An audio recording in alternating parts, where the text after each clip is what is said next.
Good day, everybody, and thank you for joining us. I'm going to begin by introducing my Deputy Minister, Denise Hanrahan, who's joining us today for the fiscal update. 7 weeks ago, we provided an update on the 2019-20 fiscal year that was showing the effects of falling oil prices and the early impacts of the COVID-19 pandemic. Since then, the Premier committed to releasing a fiscal update on the 2020-21 fiscal year before a new leader is chosen. Today, we are fulfilling that commitment. It is unusual to provide a fiscal update in advance of a formal budget, but unusual seems to be the new normal these days. To that end, I wish to advise that the Department of Finance is refreshing all sources of economic and fiscal information, and Budget 2020 will be delivered in September. As we get closer to September, I will be happy to provide a specific date, but given there are still many weeks of work to be completed, I think it's premature at this particular time to mark a date on the calendar. Today's update will provide a glimpse of our current estimates for 2020-21 revenues and expenses. It's important to note that this update does not presuppose any Budget 2020 decisions, so the picture is subject to change based on any number of factors. It also does not factor in the recent federal government announcement of the Safe Restart funding, as this update was finalized in advancement of the complete analysis on that announcement. Through this agreement, our province will receive a minimum of $146.3 million. Because of this, today's fiscal update is truly a snapshot in time. It does reflect the impacts of COVID-19 and the drop in oil prices that we noted in June, and I think it provides a clear view of the size and scope of the issues that we are facing. Obviously, this has been a difficult year. In 2020, we faced two crises: a public health crisis as well as the fiscal crisis. I don't think it should come as a surprise that most economic indicators are down. We were originally projecting, for example, a major uptick in the real GDP this year. That has dropped off considerably due to the oil market downturn and the pandemic restrictions. It is also not surprising that employment, retail sales, housing starts, and compensation are down as a result. Economies across the country, and indeed around the world, are seeing similar economic impacts. That is the reality of COVID-19. The pandemic reopening restrictions, in concert with the drop in oil prices, has had a dampening effect on our economic recovery to date. This is an important consideration as we move forward. The best way to minimize long-term impacts of COVID-19 is to beat the virus so that the economy doesn't suffer further shutdowns. Our economic path will largely be determined by how we fight the virus. As the Chief Medical Officer has stated, we need to learn to live with COVID-19 until such time there is a safe and effective vaccine.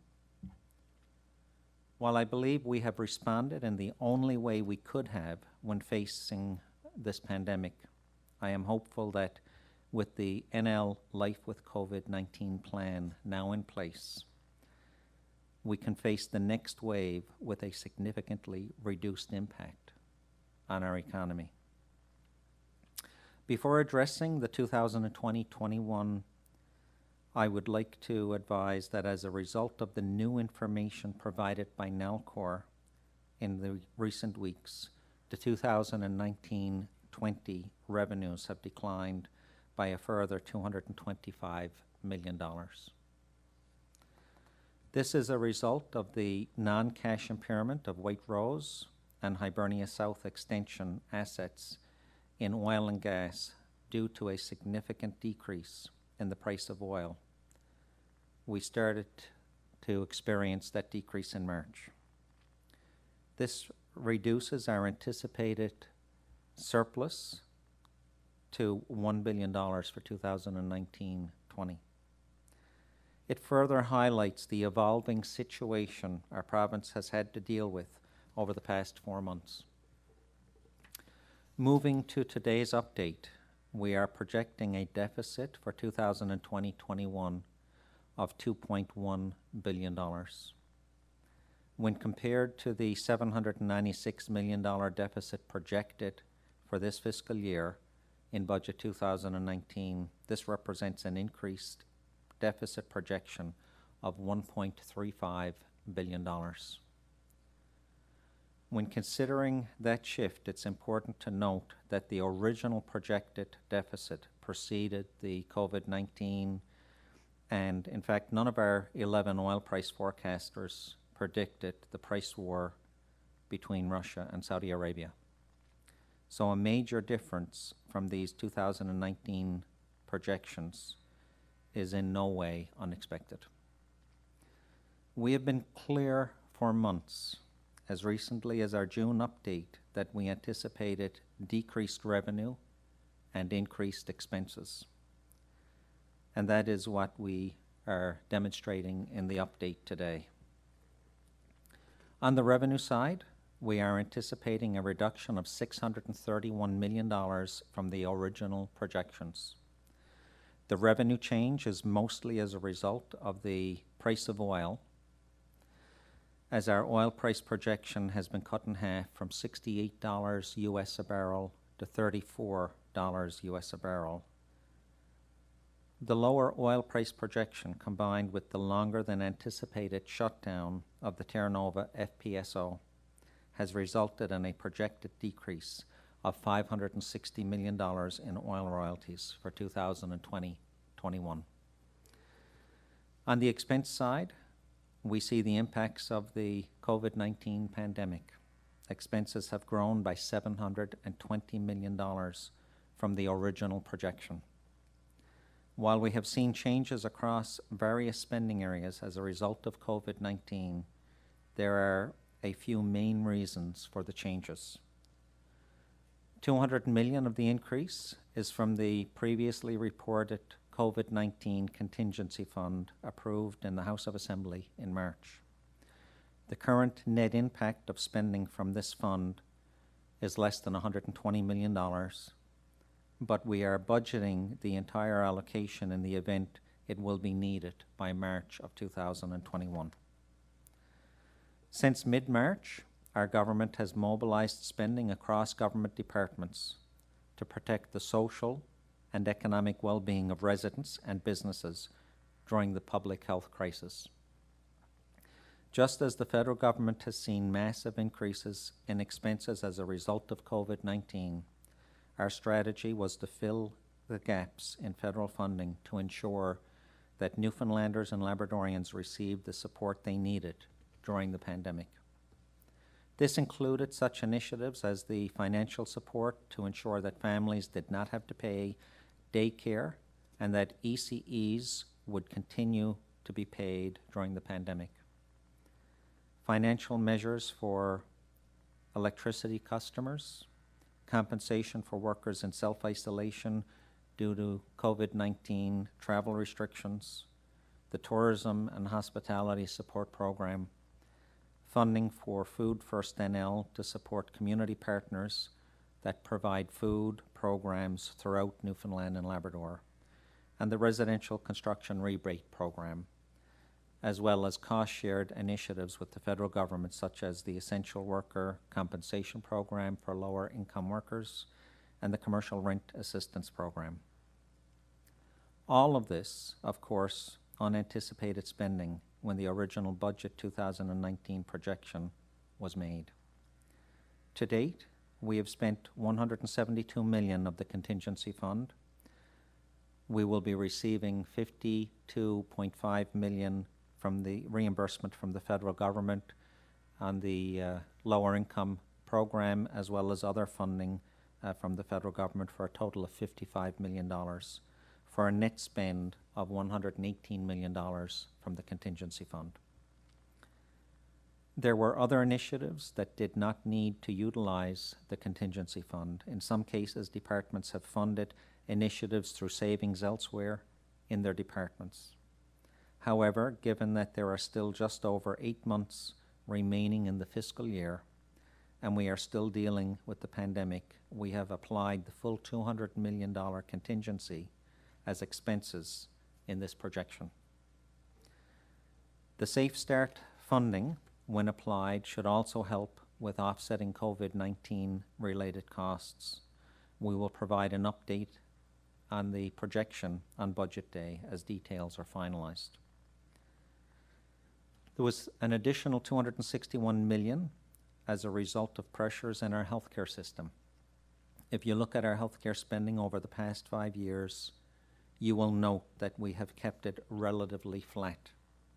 We've done this by offsetting increases in certain areas in healthcare by finding savings in other areas.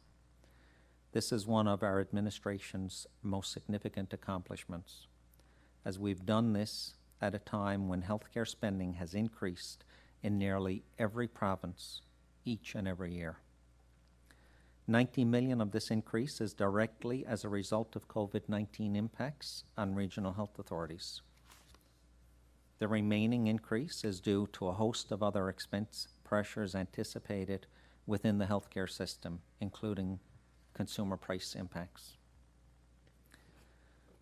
Another 127 million increase is the result of changes to budget 2019 assumptions on pensions and other post-employment benefits, as well as interest adjustments as a result of higher than anticipated borrowing. This slide shows the impact to oil price that I've referenced previously, a decrease from $68 US to $34 US per barrel. The anticipated Canada-US dollar exchange rate has also declined, but this is a slight positive for our revenues.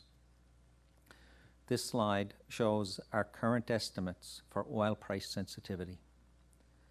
Plus or minus $1 US in oil price would result in an increase or decrease of approximately $18.5 million in royalties.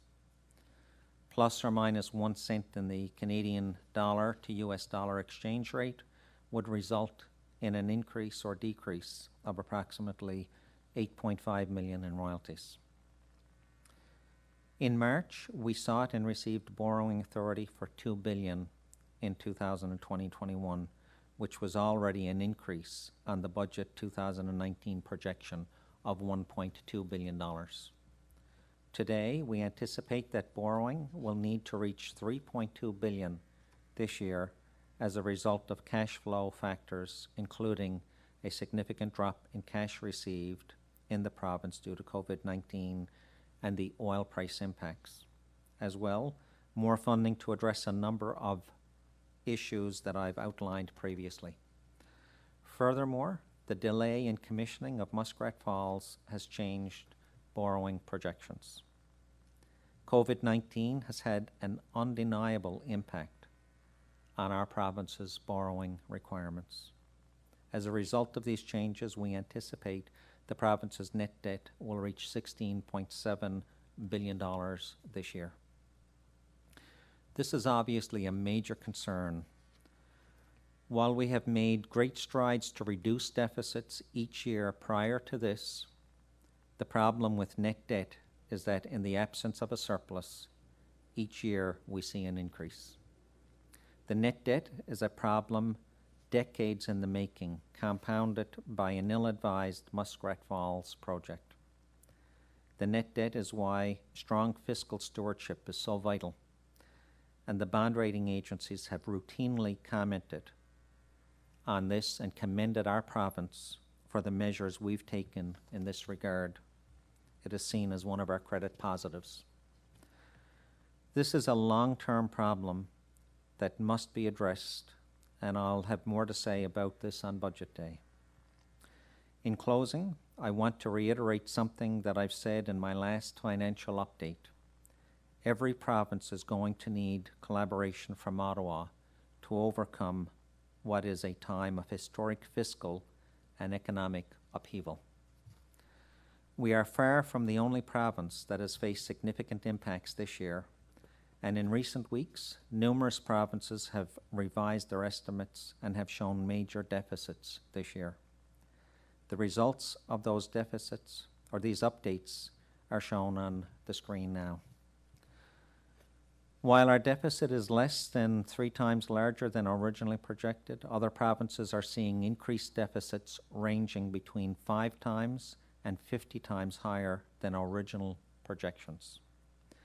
The range of variances between 180 million on the low end and 15 billion on the top end show that the pandemic has had various impacts on provinces, but that all provinces were impacted.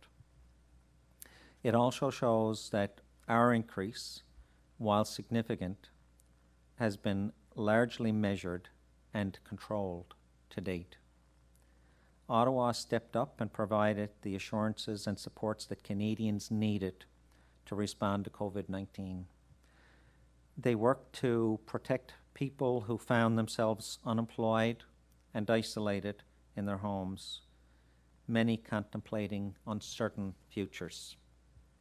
The federal government deserves a great deal of credit for the response to the pandemic, including the recent funding for reopening. And I've made that point to Minister Morneau, and I know the Premier has expressed the same to the Prime Minister. But we have also made the point that the job isn't done.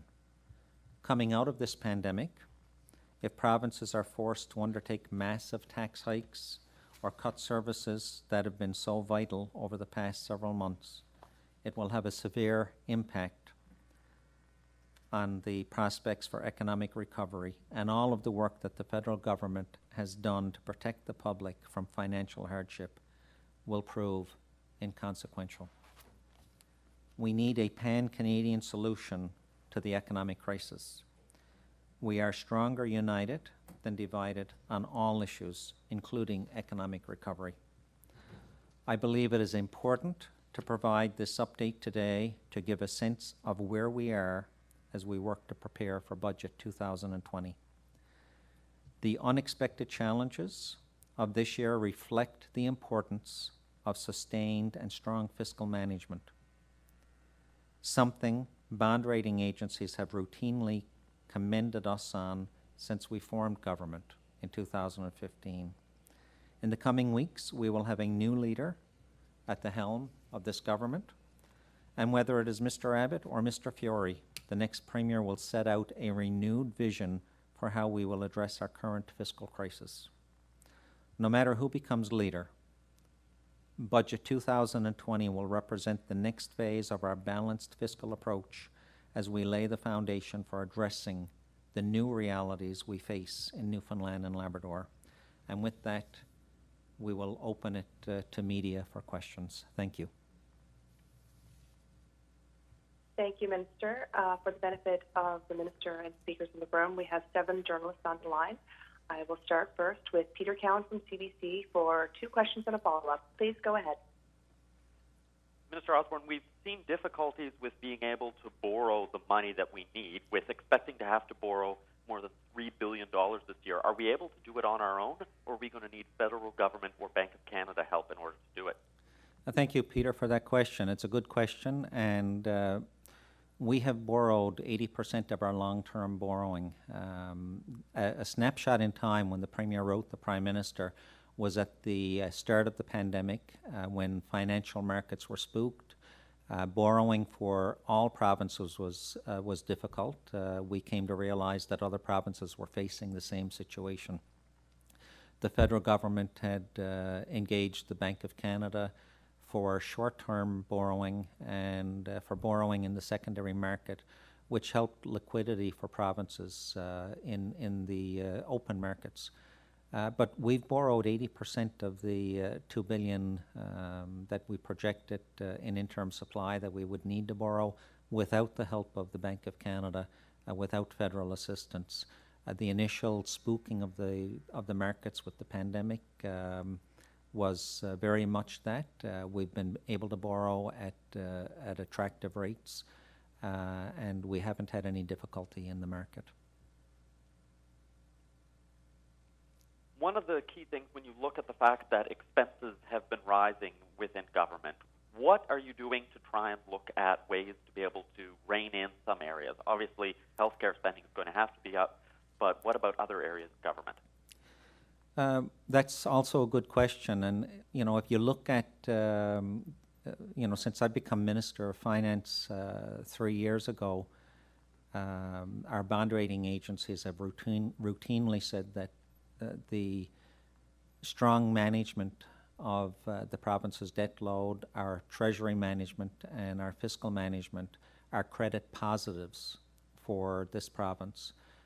The downward pressures are, of course, Muskrat Falls and the historic debt that the province has carried. But we've reduced deficits from over $2 billion year over year. We were making great progress in reducing deficits. This year is different. This year has been different for provinces across the country. It's been different for countries around the globe. It's a challenging year. So we do need to refocus. We've learned a lot from COVID. We've had, much stronger uptake in digital government by the general public, applying for services online as opposed to over the phone or in person. So there are areas where we can look for efficiencies, and while the increased spending and the decreased revenues this year are certainly not unexpected.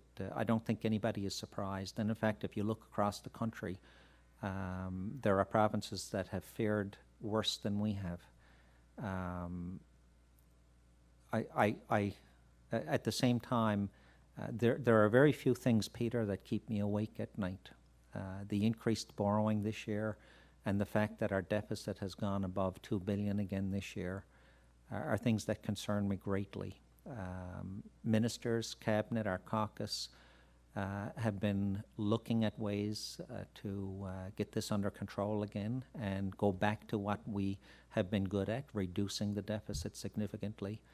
And that's a task that we take on as government. There is a lot of uncertainty when we look at how long will this pandemic last, a second wave, the impact of all these sorts of things. When you look at that big increase that we saw in terms of net debt, the increasing deficit, how sustainable are our finances over the next couple of years without major help from Ottawa? As I'd indicated, we haven't had any difficulty in the market borrowing, and while that's comfort, and we've been able to institute our borrowing program. I want to see a reduction in the deficit again, and I want to reduce the borrowing requirements that the province needs. I don't anticipate that we'll see difficulty in the markets this year or next. I know bond raters. We've had discussions with bond raters about the fiscal situation of the province. They're not surprised, largely because of COVID and the oil price spiral as a result of the oil war or the price wars. But it is concerning. And, we do need to rely on Ottawa. This is a concern that every province faces. When you look at Quebec as an example, they were supposed to post a $2 billion surplus this year. They are, in fact, posting a $12 billion deficit. So that's one example. There are several examples that are similar across the country, as we'd shown on the slide previously. But, we need to now, more than ever, refocus on we successfully brought the province from a fiscal crisis and near insolvency in 2015-16 and brought it back to reducing deficits and sustaining credit ratings. And we need to do that again. We need to refocus on where efficiencies can be found, but we need Ottawa, and we're not asking for special treatment. When you look at the other Atlantic provinces as an example, our geography is larger than the other 3 provinces combined. Our population is the second smallest population in the country. The cost of providing services in this province are greater than they are in any other Atlantic province because of a large geography and a dispersed population, because of our coastal ferries, because of a number of other challenges we face that the other Atlantic provinces do not face. They all receive equalization. I'm not asking for special treatment from Ottawa. I'm asking for fair treatment from Ottawa. So that is something we continue to press the federal government on. But we also need to look at a pan-Canadian solution because many provinces are facing similar challenges that we are facing this year with deficits considerably larger than they were projecting, expenses higher than they were projecting, revenues lower than they were projecting. So this is something that every minister of finance across the country and every premier across the country, the federal minister and the prime minister, we all need to work on a solution that will help the entire country in this. Thank you, Minister. Next on the line, we have Michael Connors with NTV. Please go ahead. Hi, Minister. You cautioned that these numbers could change again by budget day in September. I mean, do you have any sort of percentage margin of error for these numbers, how much they could potentially be off? Every year when I present the budget or fiscal updates, I have a great deal of certainty in the work that the officials in the department have done. And in fact, every year we're within 1%, 99% accurate on the projections we provide in budget. We find 12 months later that we were 99% accurate. This is the first time I've provided a fiscal update that I don't have that complete certainty because the situation continues to evolve. As I indicated earlier, NALCOR had indicated $225 million that we didn't anticipate in the last fiscal update. So it's the least certain that I am of the numbers. I can't provide a percentage, but we know that there's a potential of a second wave. Hopefully there won't be, but we know that that potential is there. We also know from speaking to our oil forecasters that there's not the same degree of certainty in forecasting oil prices this year that there has been in previous years. We don't know what other expenses we may see. We don't know what the federal government or the federal budget is going to bring, and we're more reliant on that budget this year than we were last year or the year before.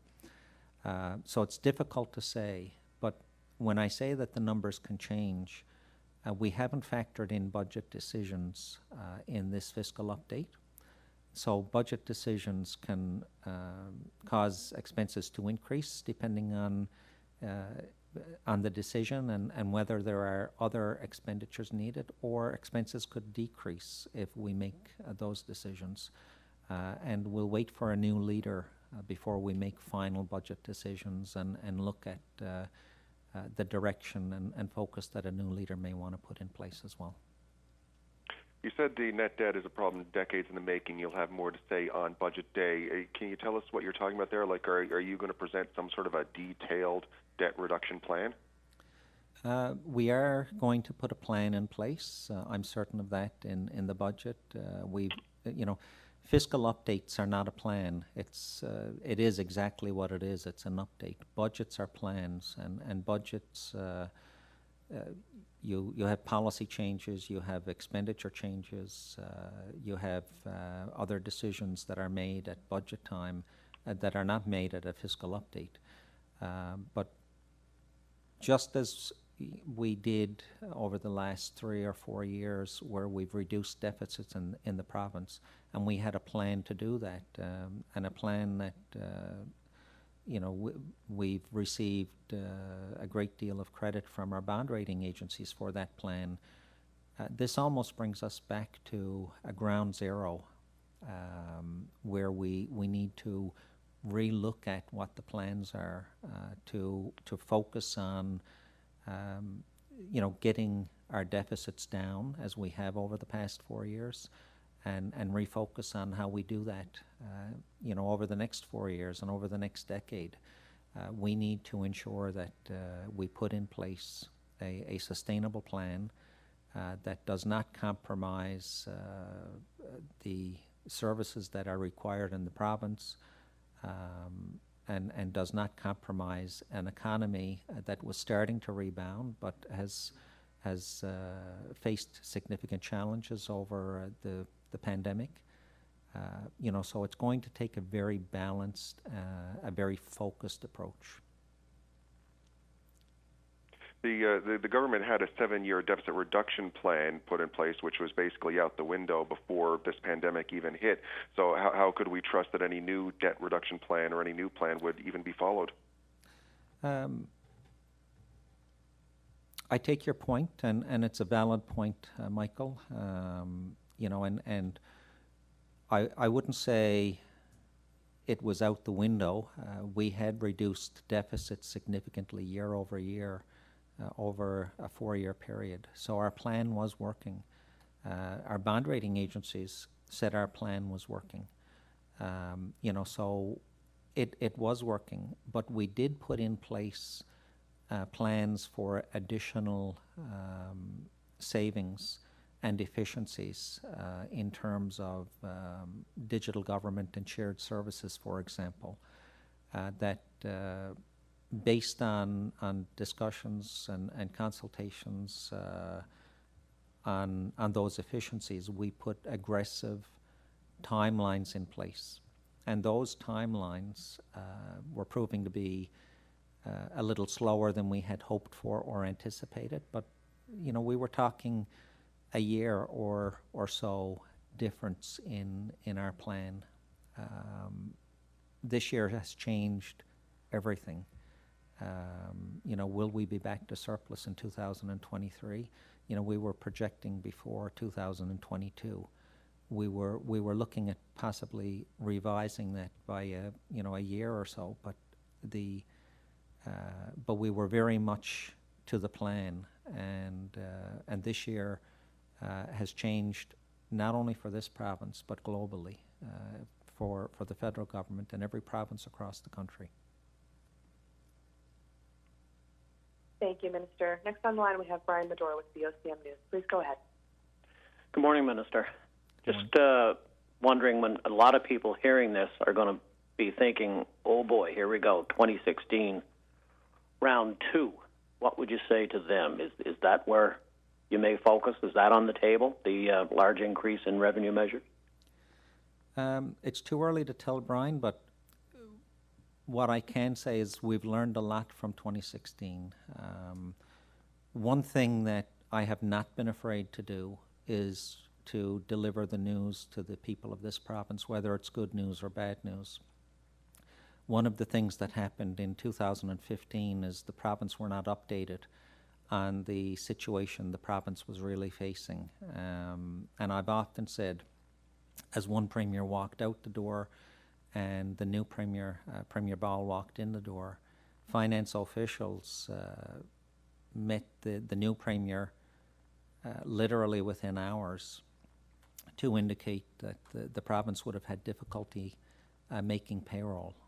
So the province was really at a fiscal cliff, and very decisive action had to be taken very quickly, including the budget in 2016. Budget 2016 is something that nobody liked, including me. It's something that was difficult on this province. It was difficult on the economy, on people, and on businesses. When I became Minister of Finance, I made a commitment to reduce taxes as we were able to afford to do so. And the Independent Tax Review Committee has looked at our tax regime in the province and said we're very much in the middle of the road, or the middle of the pack when it comes to other provinces across the country. And since that, we've had a couple of other tax reductions. We need to ensure that businesses and people who have suffered through the COVID pandemic, that we don't subject them to something that is unsustainable. So we need to be very focused and very creative in the way forward. At the same time, we need to have a province that's competitive for businesses and a province that's attractive for people to live in. You know, we are facing challenges today, but we've learned from Budget 2016 and how that impacted people and the province. And you know, we may have you know, very strategic choices and decisions that we need to make, but I'm not looking for a repeat of Budget 2016. We will find a way through this. We'll do it in a very balanced and methodical way. I'm interested in seeing the economy grow. I'm interested in seeing this province as an attractive place for people to live. But let's keep in mind, we are not the only province that's dealing with the challenges that we're dealing with. I pointed out Quebec having projected a $2 billion deficit, a $2 billion surplus, and in fact revised it to a $12 billion deficit. When you look at you know, other provinces, British Columbia, for example, were projecting a surplus and now have a $12 billion deficit. You know, so other provinces are facing the same challenges we are in this. But for as long as I'm sitting as Minister of Finance in this province, the commitment that I make to the people of the province is that it will be a balanced approach. We will balance the fiscal needs of the province with trying to ensure a strong economy and an attractive place for people to live. How much is on the table as you attempt to do that? I've seen governments of the past in a desperate situation kick the guts right out of some discretionary components such as the capital works budget, water, sewer, roads, bridges, things like that. Any consideration there? Would all of that be on the table this time around?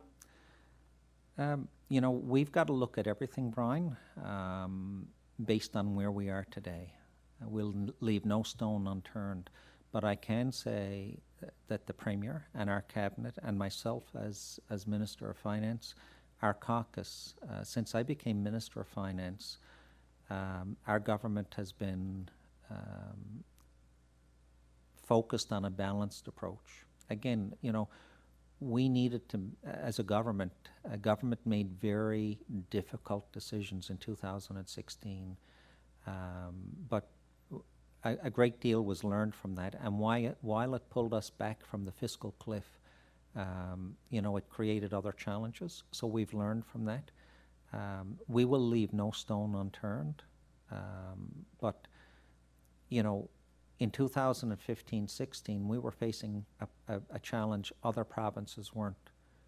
We are in the same boat as every province across the country today. We're in the same boat as the federal government. You know, so things are different today than they were in 2015-16. This year is an anomaly. It's had an effect on things such as the Terra Nova FPSO. We understood that was going to be out of commission for 6 months this year.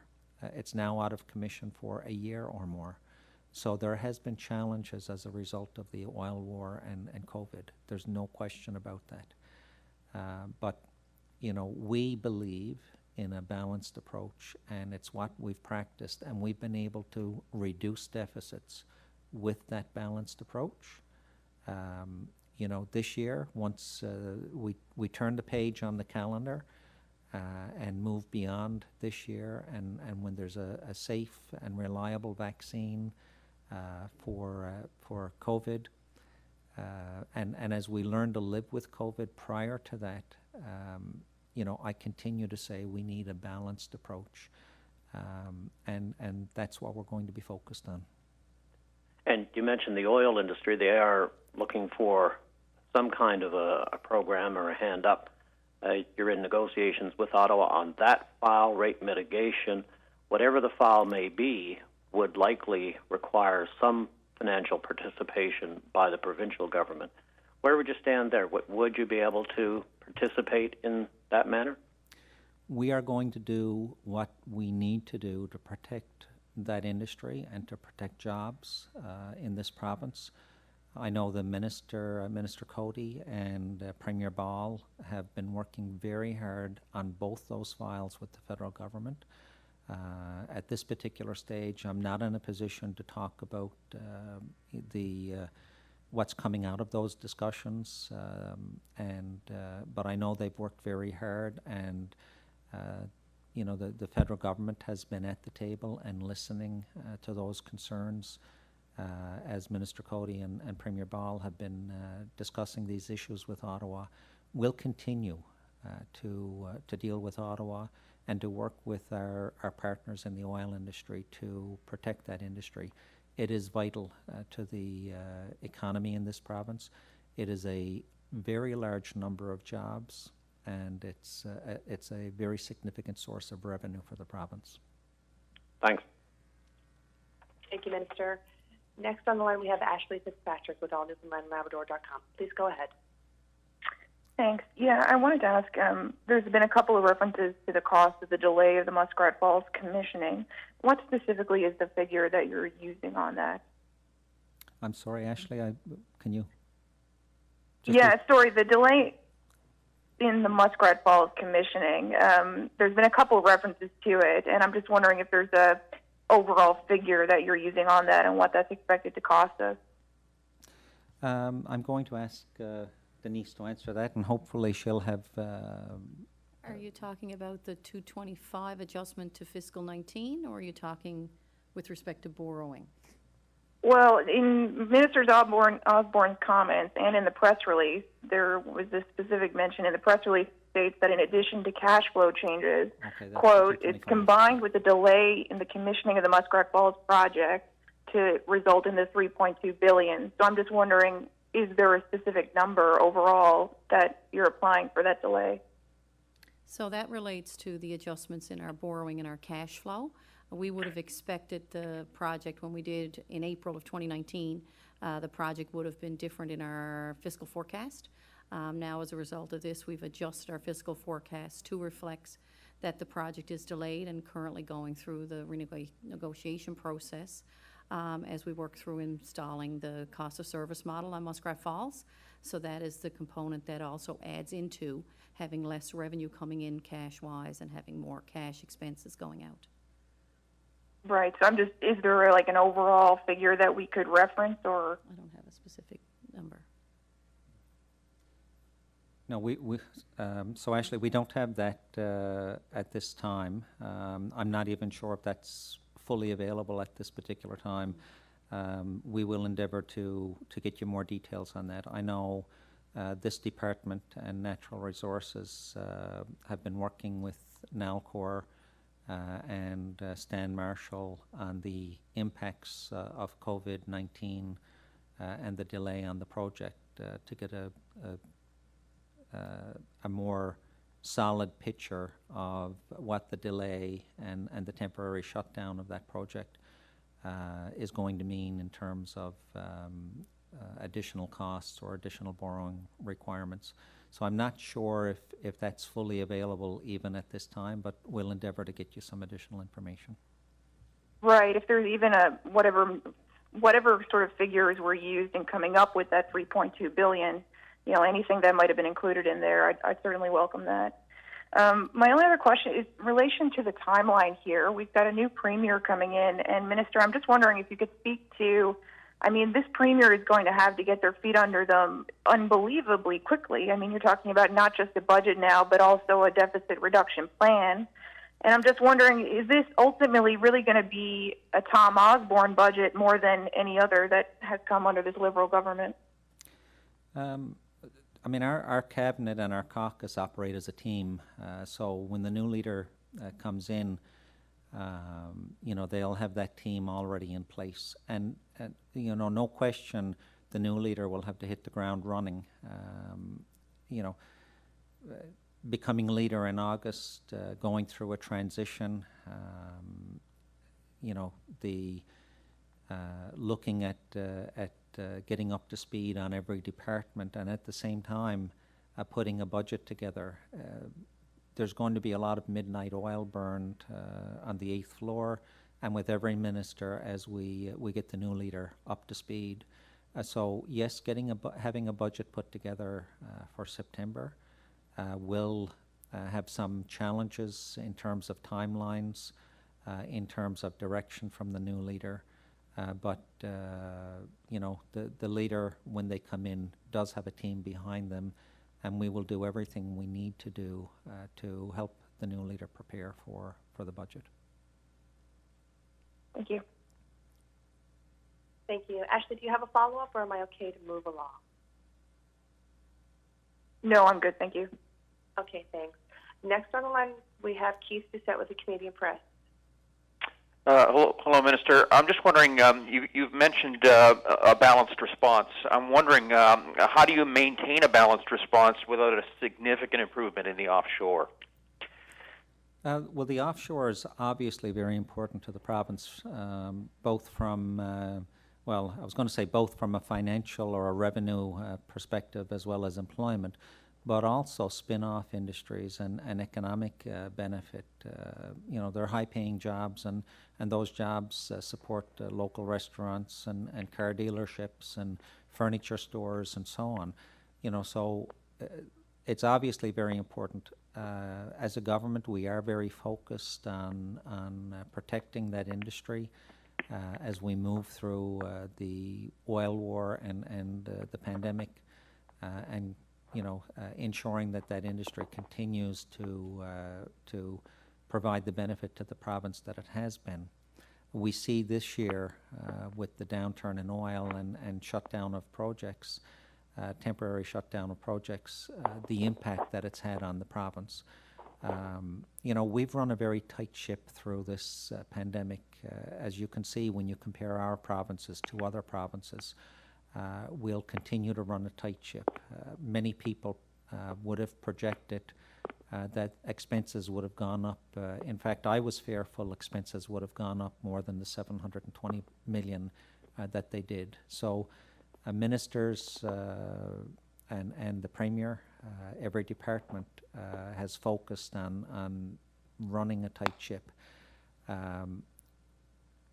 We took on the challenge in 2015-16 that I would say was just as bad as the challenge, perhaps worse than the challenge we face today, because we know that you know, this pandemic at some point there will be an end date, and at some point the price war, and we're already seeing the impacts of that.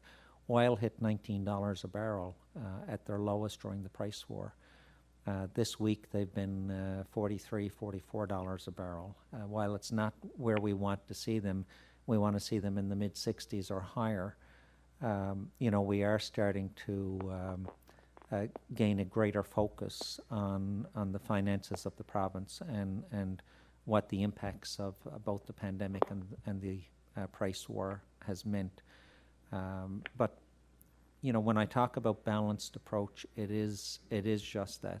That is, it is that balanced approach of looking at the financial needs of reducing deficits and the need of providing services and protecting the economy that our bond rating agencies have always said is our strong point as a government, the strong fiscal management and the strong management of the Treasury, the strong management of the debt portfolio over the last 3 or 4 years. So we need to continue with that. But the pandemic and the price wars posed new challenges for the province. So we need to rethink and refocus on reducing the deficits again and creating employment. Budget 2015 had employment projections over the last 3 or 4 years. We've surpassed those employment numbers, by a balanced approach. They've projected population numbers. We've kept the population higher than what was projected under the former administration in 2015 over the last 3 or 4 years. We've worked hard to keep the province,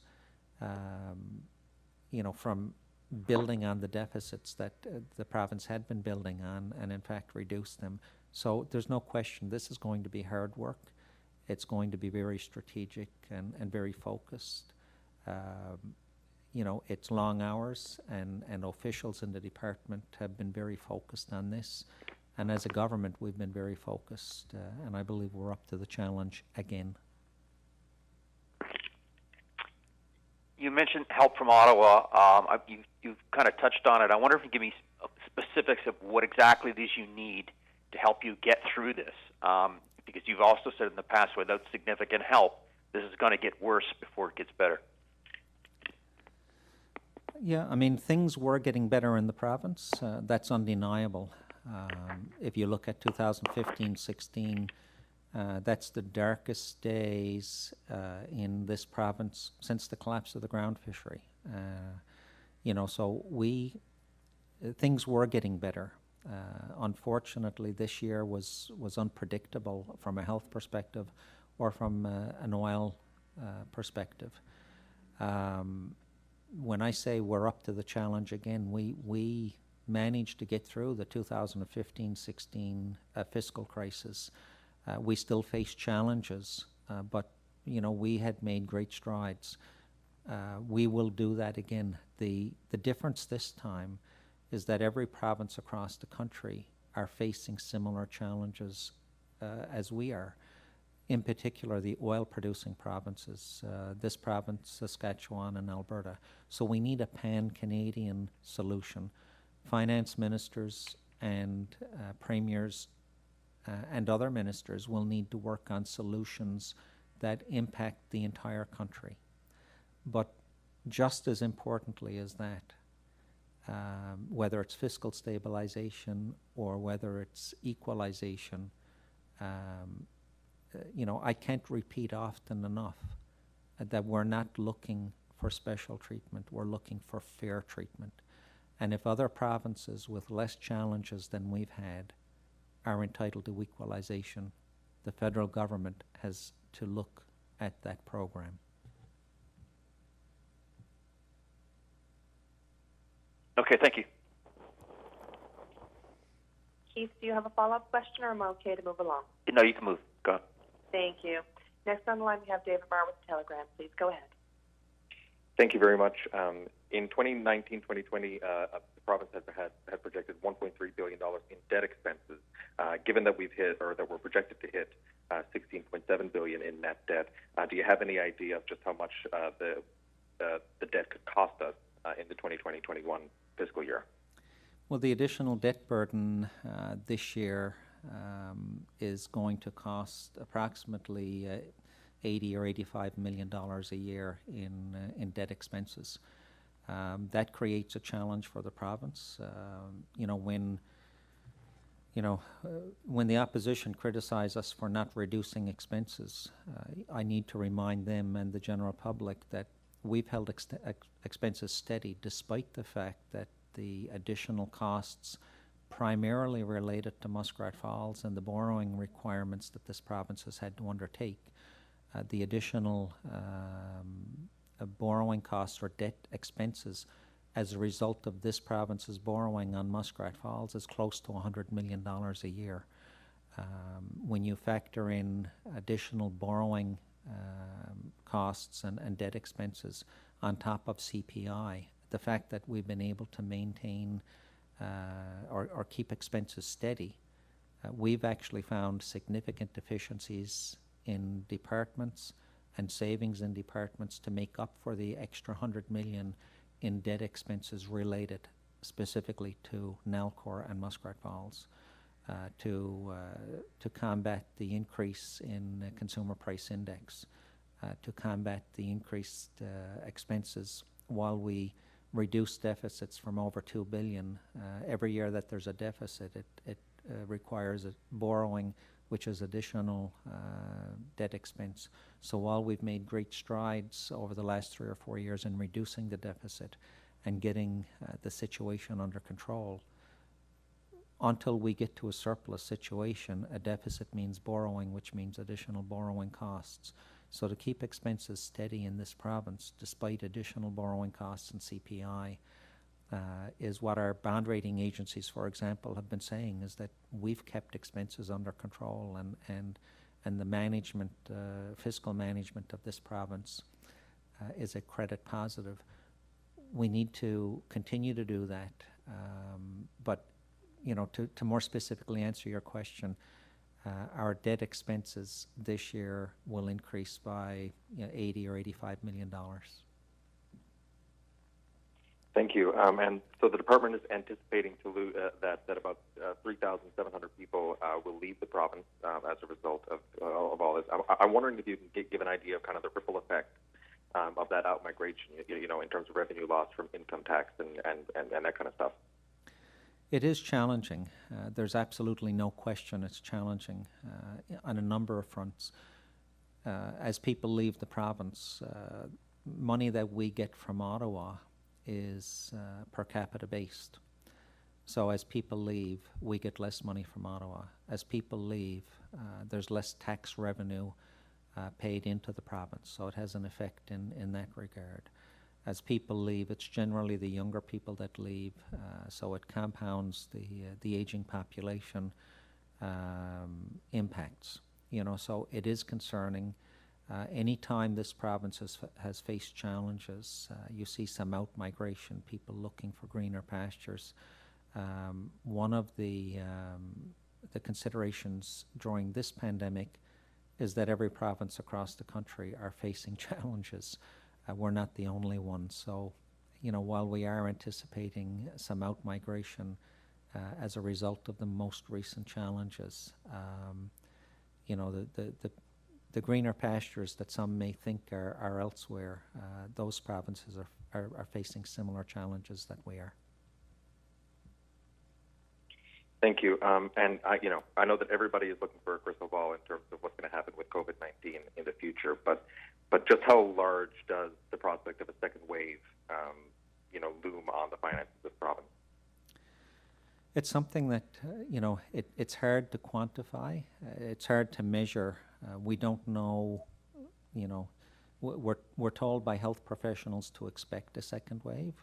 We don't know to what magnitude that will be, but what I can say is that our Premier and our Health Minister and the Chief Medical Officer of Health have put in the NL Living with COVID plan in this province. I think that if you look at other jurisdictions around the world, I think the individuals involved in this province, the three I just mentioned, as well as many behind the scenes that have worked on fighting this pandemic, have done a fantastic job. We have fared very well through this pandemic because of the measures put in place and the precautions put in place and the advisories. So the Living with COVID plan that the province now has in place should lessen the impact on the economy and on businesses and on people should we get a second wave.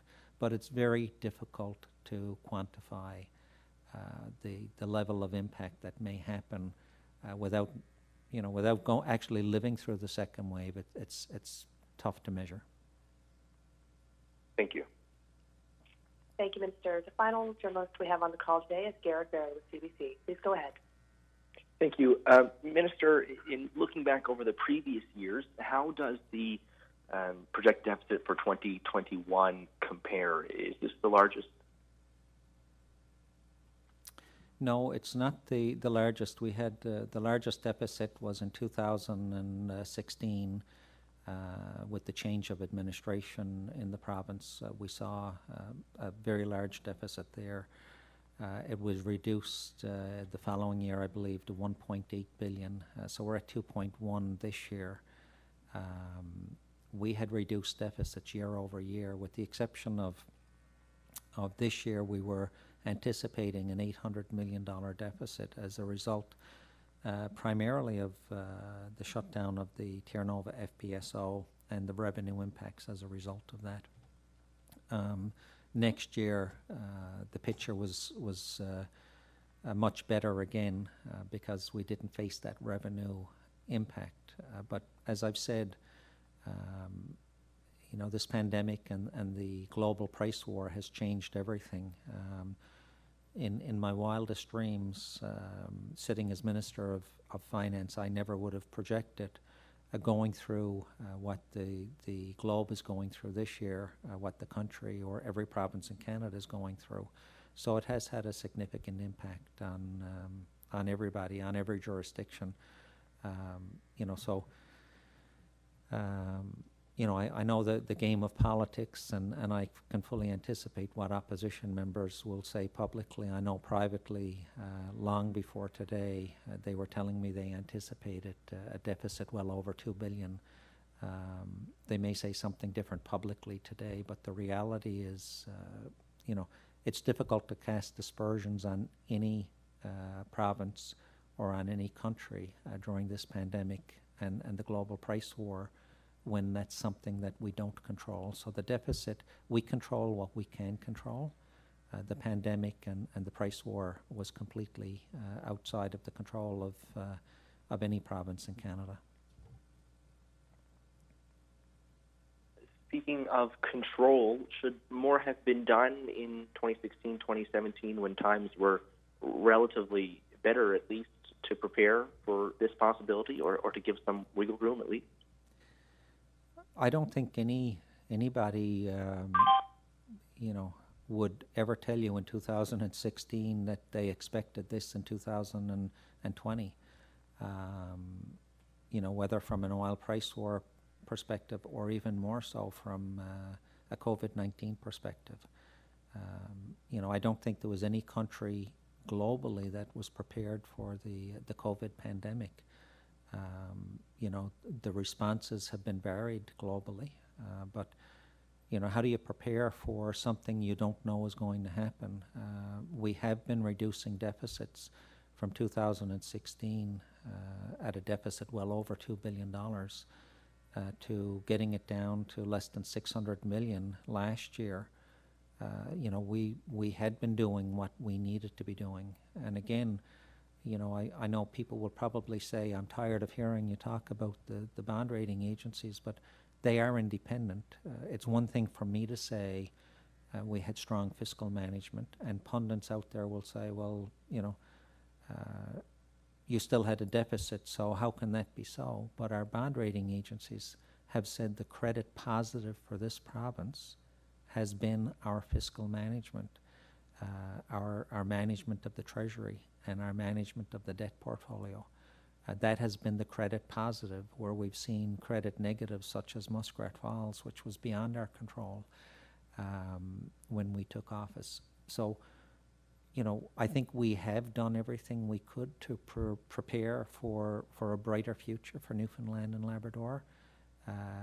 Things were heading in the right direction, with the exception of this year. Like I said, the revenue hit from the 6-month shutdown of the Terranova FPSO. Deficits were heading in the right direction. And finally, is there anything from where you sit today that you can look at that gives you hope or is a good indication for the fiscal or economic future of this province? Newfoundlanders and Labradorians are resilient. I wasn't alive in the riots of the 1930s and what happened at the Colonial Building. I do recall the collapse of the ground fishery. Our population at the time was was 590,000 people. We lost some 60,000 people as a result of the collapse of the ground fishery.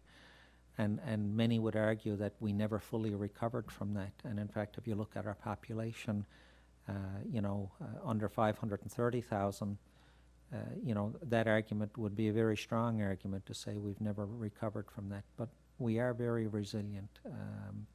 We've been able to overcome situations such as what we're going through today.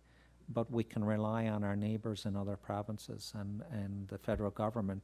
As we get through it, they need to get through it as well, and we will work together as we get through it, and we will plan together. And we have discussions on a regular basis going through this pandemic with the federal minister and my provincial counterparts. We talk about plans and we talk about economic recovery. So I know that plans are being put in place, and there's a great deal of discussion, and we will get through this. Thank you, Minister. The time for questions has now ended. If you have any additional questions, you can forward them along to myself or Mark Budgell. Thank you for participating in today's availability, and have a good weekend. Thank you, everybody.